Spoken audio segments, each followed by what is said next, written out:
तारिक फतेह अब दुनिया में नहीं रहे। क्या थी उनकी आखिरी ख्वाहिश जो हिंदुस्तान पूरी नहीं कर पाया? तारिक फतेह इस दुनिया को हमेशा हमेशा के लिए अलविदा कह गए। 73 साल की आयु में उन्होंने अपनी अंतिम सांस ली। निधन के वक्त अस्पताल में उनकी बेटी नताशा तारिक उनके साथ ही मौजूद थीं, जिन्होंने उनकी मृत्यु की जानकारी साझा की। अपने पिता तारिक फतेह के गुजर जाने पर नताशा फतेह ने एक शोक संदेश में लिखा कि उन सभी के साथ उनकी क्रांति जारी रहेगी जो उन्हें जानते थे और प्यार करते थे।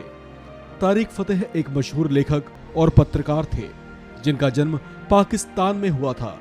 वे थे तो पाकिस्तानी, लेकिन उनके दिल में हिंदुस्तान ही धड़कता था। वे भारत से बेहद प्रेम किया करते थे और यहीं के होकर रह जाना चाहते थे। भारत की नागरिकता पाने के लिए उन्होंने बहुत कोशिशें की, लेकिन उनकी एक ख्वाहिश उनकी आखिरी ख्वाहिश साबित हुई जो पूरी न हो सकी। तारिक फतेह लंबे समय से बीमार चल रहे थे। अपने अंतिम दिनों में वे बेहद कमजोर हो गए थे और उन्हें सांस लेने में तकलीफ महसूस हो रही थी। ऐसे में वे कई दिनों से मेडिकल सुपरविजन में ही थे, लेकिन उन्हें बचाया न जा सका। तारिक फतेह के निधन पर उनकी बेटी ने एक पोस्ट कर लिखा कि पंजाब का शेर, हिंदुस्तान का बेटा, कनाडा से प्यार करने वाला, सच्चा वक्ता, न्याय के लिए लड़ने वाला और दलितों और शोषितों की आवाज तारिक फतेह दुनिया को अलविदा कह गए। तारिक फतेह एक प्रखर वक्ता थे और बड़ी ही बेबाकी के साथ अलग अलग विषयों पर बयान दिया करते थे।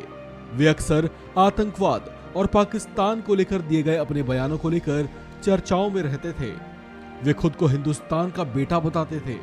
उनका परिवार मूल रूप से मुंबई का रहने वाला था, लेकिन भारत विभाजन के समय परिवार भारत छोड़ पाकिस्तान चला गया था। इनका जन्म पाकिस्तान के कराची में 20 नवंबर 1949 को हुआ था। इन्होंने पत्रकारिता की दुनिया में खूब नाम कमाया था। वे पाकिस्तान रेडियो और टीवी पर भी कमेंट्री किया करते थे, लेकिन साल 1987 में वे पाकिस्तान छोड़कर कनाडा चले गए थे और तब से वहीं रह रहे थे। वे खुद को सच्चा भारतीय कहलवाना पसंद करते थे। राम मंदिर निर्माण पर दूसरे मुस्लिम बुद्धिजीवियों से अलग उनकी अपनी राय थी। उन्होंने अपने एक बयान में कहा था कि भारत में राम मंदिर का निर्माण होना बड़े ही हर्ष की बात है। उन्होंने कहा था कि बाबर हिंदुस्तानी लोगों को केवल कचरा समझते थे, उन्हें भारतीय काले बंदर लगते थे। उन्होंने कहा कि मुगल भारत में हमें केवल लूटने और बर्बाद करने के लिए आए थे और कुछ लोग आज उन लुटेरों की पूजा करते हैं। इस तरह के बयानों के चलते मुस्लिम बुद्धिजीवियों ने उनकी कई बार आलोचना भी की, लेकिन वे अपने विचारों में पूरी तरह से स्पष्ट थे और अंतिम समय तक इसी तरह बेबाक बने रहे। इस खबर में फिलहाल इतना ही। बाकी अपडेट्स के लिए बने रहिए वन इंडिया हिंदी के साथ।